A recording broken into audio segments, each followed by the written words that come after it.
Genesis 48. Ephraim and Manasseh. Sometime later Joseph was told, "Your father is sick." So he took his two sons Manasseh and Ephraim along with him. Jacob was told, "Your son Joseph has come to you." So Israel became stronger and sat up in bed. Jacob said to Joseph, "The mighty God appeared to me at Luz in the land of Canaan. He blessed me there. He said to me, 'I'm going to give you children. I will increase your numbers. I will make you a community of nations, and I will give this land to you and your children after you. It will belong to them forever.' Now then, two sons were born to you in Egypt. It happened before I came to you. They will be counted as my own sons. Ephraim and Manasseh will belong to me, in the same way that Reuben and Simeon belong to me. Any children who are born to you after them will belong to you. Any territory they receive will come from the land that is given to Ephraim and Manasseh. As I was returning from Paddan, Rachel died. It made me very sad. She died in the land of Canaan while we were still on the way. We weren't very far from Ephrath, so I buried her body there beside the road to Ephrath. Ephrath was also called Bethlehem.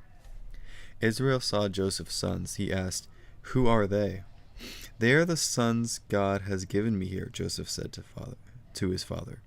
Then Israel said, "Bring them to me. I want to give them my blessing." Israel's eyes were weak because he was old. He couldn't see very well. So Joseph brought his sons close to him. His father kissed them and hugged them. Israel said to Joseph, "I never thought I'd see your face again, but now God has let me see your children too." Then Joseph took his sons away from Israel's knees. He bowed down with his face to the ground. Joseph placed Ephraim on his right, toward Israel's left hand. He placed Manasseh on his left, toward Israel's right hand. Then he brought them close to Jacob. But Israel reached out his right hand and put it on Ephraim's head. He did it even though Ephraim was the younger son. He crossed his arms and put his left hand on Manasseh's head. He did it even though Manasseh was the older son. Then Israel gave Joseph his blessing. He said, "May God bless these boys. He is the God of my grandfather Abraham and my father Isaac. They walked with him. He is the God who has been my shepherd all of my life to this very day. He is the angel who has saved me from all harm. May he bless these boys. May they be called by my name. May they also be called by the names of my grandfather Abraham and my father Isaac, and may they greatly increase their numbers on the earth." Joseph saw his father putting his right hand on Ephraim's head, and Joseph didn't like it. So he took hold of his father's hand to move it over to Manasseh's head. Joseph said to him, "No, my father, here is my older son. Put your right hand on his head." But his father wouldn't do it.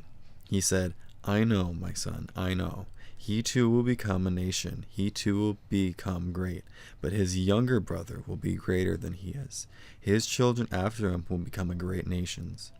On that day, Jacob gave them his blessing. He said, "In the land of Israel, people will bless others in your name.